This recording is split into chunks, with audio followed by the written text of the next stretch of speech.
இஸ்ரோவுக்கு 4 வழியாக அதனுடைய ஃபேஸை குறிக்கலாம். அவருடைய முன்னேற்றத்தை வந்து ஒரு 4 நிலைகளில் நம்ம பார்க்கணும். இது ஆரம்ப நிலை வந்து 1963 61 கலாம் பீரியட்னு சொல்லலாம். அப்போது ஆரம்பித்து நம்ம சவுண்டிங் ராக்கெட்லாம் விட ஆரம்பித்தோம். அது ஒரு நிலை. அதுக்கப்புறம் வந்து நிறைய கான்செப்ட் இருக்குது, சயின்டிஃபிக் தத்துவங்கள் இருக்குல்ல, ராக்கெட் சயின்ஸ்னு கூப்பிட்றோம் இல்லையா, அந்த ராக்கெட் சயின்ஸ் இதெல்லாம் நம்ம நிரூபிக்க வேண்டிய கட்டாய நிலை. அந்த நிலை தான் எஸ்எல்வி, ஏஎஸ்எல்வி நிறைய ஃபெயிலியர்ஸ் இருந்தது. ஆனால் அந்த ஃபெயிலியர்ஸை நம்ம நிறைய கற்றுக்கிட்டோம். அதுக்கப்புறம் வந்து முன்னேற்ற பாதை பிஎஸ்எல்வி, ஜிஎஸ்எல்வி ஸ்டேஜ். இந்த நிலைமையில் நம்ம வந்து கன்சிஸ்டண்ட்டாக ஒரு ராக்கெட்டை நம்ம நாட்டு செயற்கைக்கோள்களையும் சரி, வெளிநாட்டு செயற்கைக்கோள்களையும் சரி ஏவுறதுக்குள்ள ஒரு திறமை நம்மளுக்கு ஐஎஸ்ஆர்ஓவுக்கு வந்துருச்சு. அதுக்காக நம்ம வந்து சாலிட்லேருந்து திடநேர எரிபொருள்லேருந்து திரவ நிலைக்கு வந்தோம். அப்புறம் கிரையோஜெனிக் குளிர்நிலை எரிபொருள், அப்புறம் செமிக்ரையோஜெனிக், இது மாதிரி நம்ம பலவித மாற்றங்களையும் நம்ம கொண்டாந்தோம். இப்போ 4வது நம்ம மிக முன்னேற்ற பாதை, மற்ற முன்னேறிய நாடுகள் பாதையில் போகிறோம். முன்னேற்ற பாதைங்கிறத விட மற்ற முன்னேற்ற அடைந்த நாடுகள் என்ன பண்ணுறாங்களோ அதெல்லாம் நம்ம பண்ண போகிறோம். முதல் நம்ம வந்து முதல்ல பூமியை சுற்றி வரோம். அதுதான் அங்கே கன்யா. சந்திரனுக்கு ஏற்கனவே போயிட்டோம், செவ்வாய்க்கு ஏற்கனவே செயற்கைக்கோள் அனுப்பிட்டோம், சுக்கிரனுக்கு அனுப்ப போகிறோம், சூரியனுக்கு அனுப்பிட்டோம். ஆக இது எல்லாருக்கும் நம்ம அனுப்பிட்டோம். இனி வந்து மனிதனை நம்ம அனுப்பணும். செயற்கைக்கோள் அனுப்பின இடங்கள் எல்லாத்துக்கும் நம்ம மனிதனை இப்போ அனுப்பணும். அதில் முதல் இதாக இப்போ நம்ம வந்து 3 பேரை 400 கிலோமீட்டர் உயரத்தில் நம்மளுடைய நாட்டிலேயே செஞ்ச செயற்கைக்கோளில் நம்மளுடைய இந்திய ராக்கெட்லேயே அதுலேயே நம்ம இப்போ அதிலே அனுப்ப போகிறோம். 3 பேரை ஏறக்குறைய ஒரு வாரத்துக்கு 400 கிலோமீட்டர் உயரத்தில் அவங்க பூமியை சுற்றி வருவாங்க. இது ஒரு மிகப்பெரிய சாதனை. எந்த நாடு இந்த சாதனையை புரிஞ்சதில்லை. முதல் முறையாக ஒரு மனிதனை அவங்க விண்வெளி வீரரை விண்ணுக்கு அனுப்புகிறப்ப ஒரு ஆர்பிட்டும்பாங்க, ஒரு வட்ட உடைய பாதை, இல்லைன்னா 3. ஆனால் இந்தியா ஒன்று தான் முதல் முறையான அட்டம்ப்ட்லேயே, முதல் முயற்சியிலேயே 3 பேரை ஒரு வாரம் பூமியை சுற்றி வர வைக்க போகிறோம். இதுதான் ககன்யான் திட்டம். இந்த ககன்யான் திட்டத்துக்கு முன்னோடியாக ஒரு பயிற்சியாக, ஒரு ட்ரெய்லராக, ஒரு டீசர்னே வச்சுருங்களேன். அந்த ககன்யானுடைய டீசர் தான் இப்போ போகிற ஆக்சிம் 4 மிஷனுங்கிறதுக்கு நம்ம போக போகிறோம். என்ன ஆக்சிம் 4 மிஷன்னா என்ன? ஆக்சிம் 4ங்கிறது ஒரு ப்ரைவேட் கம்பெனி. இந்த கம்பெனியோட ஓனர் வந்து ஏற்கனவே 10-15 வருஷம் நாசாவில் ஒர்க் பண்ணவர். என்னவா ஒர்க் பண்ணுறது, இந்த ஐஎஸ்எஸோட ப்ரோக்ராம் மேனேஜராக இருந்தவர். அவர் பிறகு பெக்கி விட்சனுங்கிறத ஒரு ஒரு விண்வெளி வீராங்கனை, ஏறக்குறைய 687 நாட்கள் ஸ்பேஸில் கழிச்சவங்க, ரெக்கார்டு ஹோல்டர், சாதனையாளர். அவங்க கூட சேர்ந்துருக்காங்க. இதில் ஒரு எம்ப்ளாயாக இருக்காங்க. அவங்க சேர்ந்து எல்லாம் கண்டு வச்ச ஒரு ப்ரைவேட்டான ஒரு வணிக ரீதியிலான ஒரு நிறுவனம். இந்த நிறுவனம் என்ன பண்ணுறதுன்னா, ஸ்பேஸ்எக்ஸ்க்கு வாடகைக்கு எடுத்து, அந்த ஸ்பேஸ்எக்ஸ் ஃபால்கன் 9ங்கிற வெஹிக்கிள் வாடகைக்கு எடுத்து அந்த க்ரூ டிராகன்கிற செயற்கைக்கோள் மூலமாக இந்த விண்வெளி நிலையத்துக்கு விண்வெளி வீரர்களை கொண்டு செல்வது. இதுக்காக 2022 அவங்க ஃபஸ்ட்டு ஃப்ளைட்டு ஆக்சிம் 1, 2, 3, இது 4வது. இதெல்லாம் கமர்ஷியல் ஃப்ளைட். அதில் 2 சரி, இந்த இப்போ போகிற ஃபால்கன் 9 வந்து 2 திட்ட நிலை, 2 நிலைகள் உள்ள ஒரு ராக்கெட். முதல் நிலை, 2 நிலை. இதில் 2லேயுமே லிக்விட் ஆக்சிஜன் இருக்குது. ராக்கெட் எரிபொருள்னு RP1 அப்படிங்கிற கரைசல் அது இருக்குது. இதை முதல்ல ஃபில் பண்ணும். இந்த ஃபில்லிங் ஆக்ஷன் தான் முதல்ல. அந்த ஃப்ளைட் டைரக்டர், ஸ்பேஸ்எக்ஸ் லான்ச் டைரக்டர்னு ஒருத்தர் இருக்கார். அவர் என்ன பண்ணுவார், முதல்ல ராக்கெட்டில் புறப்போல் எரிபொருளை நிரப்பலான்னு ஒரு கமாண்ட் கொடுப்பார். உடனே அந்த அசஸாம்னு ஒன்று இருக்கும், அதாவது நம்ம டவருக்கும் லான்ச் டவருக்கும் ராக்கெட்டுக்கும் நடுவில் ஒரு கனெக்ட் பண்ணுறப்ப ஒரு ஆம், அது மூலமாக தான் விண்வெளி வீரர்களாக நடந்து அங்கே ராக்கெட்டுக்குள்ளார போய் உட்காருவாங்க. அந்த ஆமை முதல்ல ரிட்ரை பண்ணிடுவாங்க. முதல்ல அப்படி எடுத்துருவாங்க. எடுத்த பிறகு லான்ச் எஸ்கேப் சிஸ்டம் இருக்குது. ஏதாவது ஒரு ப்ராப்ளம் ஆச்சுன்னா அந்த க்ரூ டிராகன் அப்படியே ஃபயர் ஆகி எஸ்கேப் ஆகி விழுந்துடும், வெளியில் வந்து விழுந்துடும். அதாவது இது வந்து அவங்கள காப்பாற்றுறதுக்காக லான்ச் எஸ்கேப் சிஸ்டம்னு பேர். இது வந்து இதை வந்து அடுத்தாப்பில் ஆம் பண்ணிக்குவாங்க. இதை வந்து ஸ்டெடி நிலையில் கொண்டாந்துக்குவாங்க. அடுத்தாப்பில் ராக்கெட் ப்ரொப்பலன் 1 என்று அழைக்கப்படும் கெரசின், ஹை கிரேடட் கெரசின், இதுதான் அதுக்குள்ளே ஃபியூயல். அதை லோட் பண்ண ஆரம்பிப்பாங்க. ஏறக்குறைய ஒரு 30 நிமிஷம் போகும். 30 நிமிஷம் ஃபில்லப் ஆகும். ஃபில்லப் ஆனோடனே இது ஃபஸ்ட் ஸ்டேஜில் இது ஃபில்லப் பண்ணும். அடுத்தாப்பில் ஃபஸ்ட் ஸ்டேஜ் லிக்விட் ஆக்சிஜனை ஃபில்லப் பண்ணுவாங்க. இதெல்லாமே ஒரு 30 நிமிஷம் ஆகும்.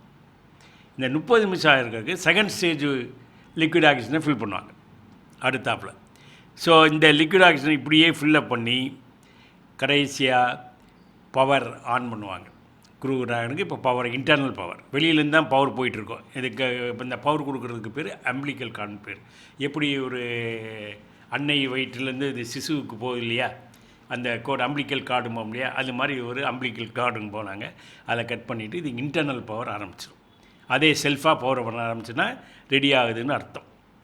இது இன்டர்னல் பவர் போக போக ஃப்ளைட் கம்ப்யூட்டர், அந்த கம்ப்யூட்டர் வந்து எல்லாத்தையும் செக் பண்ணி லான்ச் பண்ணுறதுக்கு ரெடியாக இருக்கான்னு பார்க்கணும்.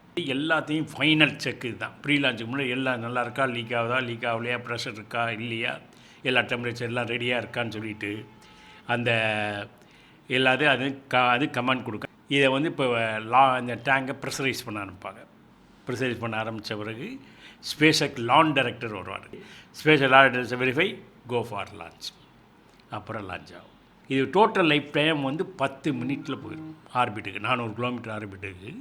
இந்த ஃபால்கன் 9 க்ரூ ட்ராகன்கிற ஸ்பேஸ் கிராஃப்ட், அந்த ஸ்பேஸ் கிராஃப்டில் இந்த 4 பேர் உட்காந்துருக்காங்க. Peggy Whitson, Shukla sir, Poland, Hungarian 4 பேரும் அந்த நெக்கில் உட்காந்துருக்காங்க. ஒரு 10 நிமிஷத்தில் அவங்க 400 கிலோமீட்டர் ஏறக்குறைய இன்டர்நேஷ்னல் ஸ்பேஸ் ஸ்டேஷன் பக்கத்தில் இருக்கிற வட்ட வடிவ பாதைக்கு சென்று விடுவார்கள். 10 நிமிஷம் தான் இந்த ராக்கெட்டோட லைஃப். 10 நிமிஷம் தான் க்ரூ அங்கே இருக்கும். ஃபஸ்ட் ஸ்டேஜ் வந்து இதில் வந்து ஃபஸ்ட்டு மினிட் மேக்ஸிமம் டைனாமிக் ப்ரெஷர்னு சொல்லுவோம். இது வேறு ஒன்றும் இல்லை. வெஹிக்கிளில் எப்போவுமே ராக்கெட்டில் லோடு அதிகமாக ஏரோடைனமிக் லோடுன்னு சொல்கிறோம் இல்லையா, இந்த ஏர் சம்பந்தமான எடைகள் ரொம்ப அதிகமாகிற கண்டிஷன் ஒன்று இருக்குது. அதில் எல்லாமே அதிகமாக இருக்கும். வெலாசிட்டி அதிகமாக இருக்கும். காற்றோட டென்சிட்டி, அடர்த்தியன், அது அதிகமாக இருக்கும். அந்த ஆங்கிள் ஆஃப் அட்டாக்னு சொல்லுவோம். அந்த ஆங்கிள் ஆஃப் அட்டாக்கும் அதிகமாக இருக்கும். எல்லாம் சேர்ந்து இருக்குது தான் கியூமேக்ஸ் கண்டிஷன் சொல்லுவாங்க. அதாவது அந்த டைனமிக் ப்ரெஷர் அதிகமாக இருக்கும். டைனமிக் ப்ரெஷருங்கிறது ஆஃப் ரோ வி ஸ்கொயர், அவ்வளோதான். அந்த ஆஃப் ரோ வி ஸ்கொயர் அதிகமாக இருக்கிற கண்டிஷன் 1 மினிட்டில் வரும். ஏன்னா அது இப்போ தான் அதிகமாக லோடு வரப்போகுது வெஹிக்கிளில். இந்த ஸ்ட்ரக்சர் டெஸ்டிங் மாதிரி இது. அந்த ஸ்ட்ரக்சருக்கு உள்ள கண்டிஷன், கிரிட்டிக்கல் கண்டிஷன் அது. இன்னும் ஒரு 2 நிமிஷம் கழித்து கரெக்டாக 3 மினிட்டில் first engine, main engine cut off. First main engine cut ஆஃப்ங்கிறது 2 இன்ஜின், 2 ஸ்டேஜ், 2 இன்ஜின் மக்கோன்னு சொல்லுவோம் நாங்கள். அது முக்கியமான ஃபஸ்ட் இன்ஜின் கட் ஆஃப் ஆகி வெளியே விழுந்துடும். தென் ஃபஸ்ட் ஸ்டேஜும் செகண்ட் ஸ்டேஜும் செப்பரேட் ஆகிடும் 3 நிமிஷத்தில். இப்போ செகண்ட் ஸ்டேஜு செயற்கைக்கோளோட மேலே போயிட்டுருக்கு. 9 மினிட், ஒரு 6 மினிட் தான் போகுது. இதுக்கு நடுவில் கொஞ்சம் ஒரு சில செகண்ட்ஸ்லேயே இந்த ஹீட் ஷீல்னு சொல்கிறோம் இல்லையா, இந்த வெப்ப காப்பான், அது வந்து உதிர்ந்து கீழே விழுந்துடும். 9வது மினிட்டில் செகண்ட் ஸ்டேஜ் அப்படிங்கிற அந்த அதோட இன்ஜினும் கட் ஆஃப் ஆகிடும். சிக்கோன்னு சொல்லுவோம், SECO. 2வது ஸ்டேஜோட இன்ஜினும் கட் ஆஃப் ஆகிடுச்சு. இப்போ ஒன்லி செயற்கைக்கோள் மட்டும்தான் இப்போ இருக்குது. 2 ஸ்டேஜும் கீழே போயிடுச்சு. ஸோ 10 மினிட்டில் இந்த செயற்கைக்கோள் வந்து செப்பரேட் ஆகி பூமியை சுற்ற ஆரம்பிச்சிடும். உடனே இன்டர்நேஷ்னல் ஸ்பேஸ் ஸ்டேஷனுக்கு போக முடியாது. அதுக்கு சில ப்ரொசீஜர், ஸ்டெப் பை ஸ்டெப் ப்ரொசீஜர்கள் இருக்குது. ஏறக்குறைய 14 மணி நேரம் 15 மணி நேரம் சுற்றிட்டு சரியான பாதையில் வர்றப்ப சரியான தரத்தில் அது செயற்கைக்கோள் போய் அந்த இன்டர்நேஷ்னல் ஸ்பேஸ் ஸ்டேஷனோட டாக் ஆகும். இது 39A. இது ரொம்ப ஃபேமஸான லான்ச் பேடு. இங்கேருந்தான் முதல்ல அப்போலோ, நீல் ஆம்ஸ்ட்ராங்லாம் போனாங்க இல்லையா, அதுவும் இந்த லான்ச் பேடு தான். ஸ்பேஸ் ஷட்டில் இங்கேருந்து தான் போச்சு. இப்போ இந்த ஸ்பேஸ் எக்ஸ்9 ஆக்ஷன் மிஷனும் போகுது. இது ஒரு மிகப்பெரிய பெருமை. இது வரைக்கும் 495 மிஷன் போயிருக்கு இங்கேருந்து, இந்த லான்ச் பேட்லேருந்து. ஏறக்குறைய ஒரு 383 பேர். அதில் பெரும்பாலும் அமெரிக்கர்கள், பிறகு ரஷ்யா. சில கண்ட்ரீஸ் வந்து நாங்களும் விண்வெளிகள் வச்சுருக்கோங்கிறது காரணம் இங்கே போயிட்டு வந்தது தான். ஏற்கனவே ஒரு 15 கண்ட்ரி ஒரே ஒரு ஆளை மட்டும் ஒரு தடவை அனுப்பி நாங்களும் விண்வெளி வீரர்கள் இருக்காங்க எங்கள் நாட்டிலையும் அப்படின்னு. அப்போ ஒரு நாட்டில் விண்வெளி வீரர் இருக்கோம்னா அவங்க இன்டர்நேஷனல் ஸ்பேஸுக்கு போயிட்டு வந்தால் போகணும். இப்போ போகிற ஃப்ளைட்லேயே நம்மளுடைய மதிப்புரிய சுக்லா அவர்களோடு ஹங்கேரி நாட்டை சேர்ந்த ஒருவர் வருகிறார். பிறகு போலந்து நாட்டை சேர்ந்த இன்னொரு வருகிறார். இவர் எல்லாமே கவர்மெண்ட் ஸ்பான்சர்டு. கவர்மெண்ட் வந்து இவங்களுக்கு பணம் கொடுக்குது. நம்மளே இப்போ 550 கோடி நம்ம இதுக்காக செலவழிக்கிறோம். இந்த விண்வெளிக்கு போகிறதுக்காக இந்தியா வந்து 550 கோடி செலவழிக்குது. இதுதான் கமர்ஷியல் லான்ச், வணிக ரீதியிலான பிரயாணம். ஸோ இப்போ நம்ம எல்லாரும் இப்போ அடுத்தாப்பில் எல்லாருக்கிட்டையும் இப்போ அமெரிக்கா கிட்ட விண்வெளி நிலையம் இருக்குது, சைனாக்கிட்ட இருக்குது. இந்த விண்வெளி நிலையங்கிறது ஏறக்குறைய ஒரு 6 கண்ட்ரிகள் சேர்ந்து ஏற்படுத்தி ஒரு சோதனை கூடம்னே சொல்லுங்களேன். மேலே ஒரு 440 கிலோமீட்டர் உயரத்தில் நம்ம கெமிஸ்ட்ரி லேப், ஃபிசிக்ஸ் லேப் பறந்துட்டு இருக்காப்புல வச்சுக்கோம். அது மாதிரி நம்ம பூமியை சுற்றிக்கிட்டு இருக்கிற ஒரு விண்வெளி கூடம். இந்த விண்வெளி கூடத்துக்கு பல நாட்டு விஞ்ஞானிகள் ஏறக்குறைய 26 கண்ட்ரியிலேருந்து இந்த விண்வெளி நிலையத்துக்கு போயிருக்காங்க. இந்தியா போனதில்லை, சைனா இல்லை. இதுதான் முதல் முறையாக இந்தியா போகுது. அதை இது முதல்.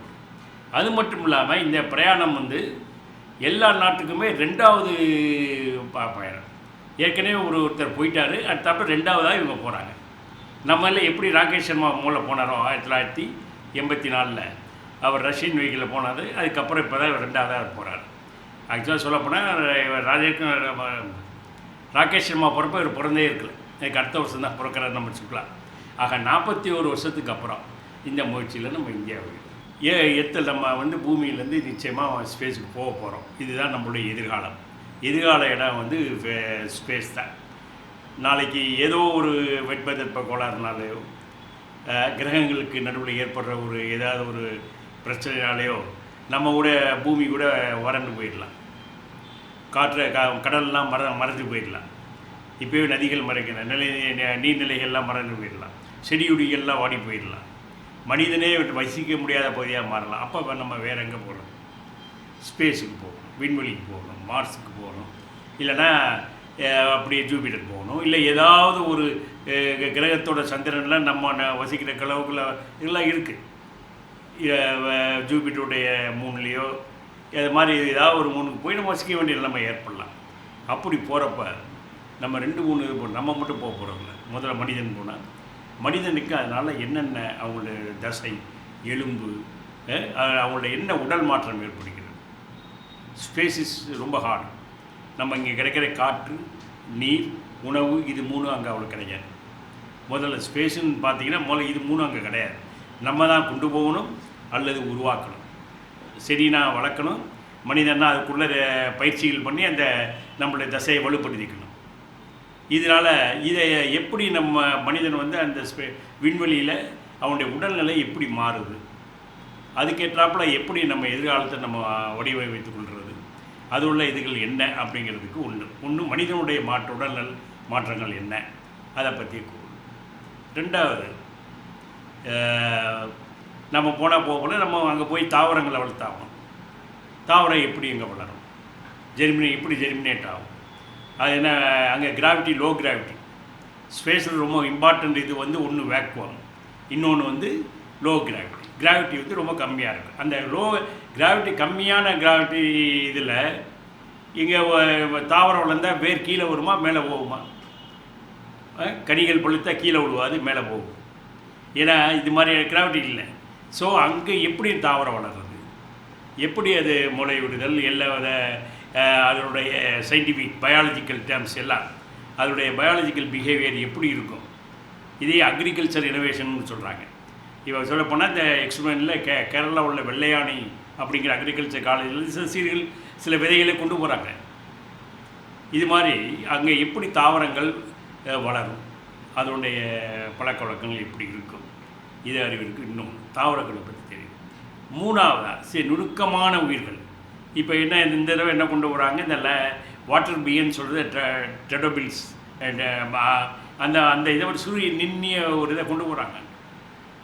கொண்டு போய் அதோடைய வளரு எப்படி வளருது, அது எப்படி பிஹேவ் பண்ணுறாங்க, அதில் ஏற்படும் இயல்பு என்ன, அந்த உடம்புல ஏற்படுற மாற்றங்கள் என்ன, அது அந்த உள்ள தட்பநிலைக்கு எப்படி இருக்குது.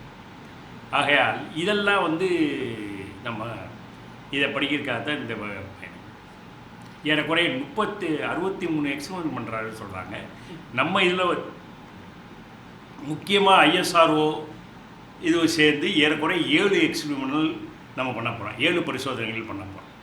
ஆனால் டோட்டலாக 14 நாட்களில் 63 எக்ஸ்பெரிமெண்ட் பண்ணோம்.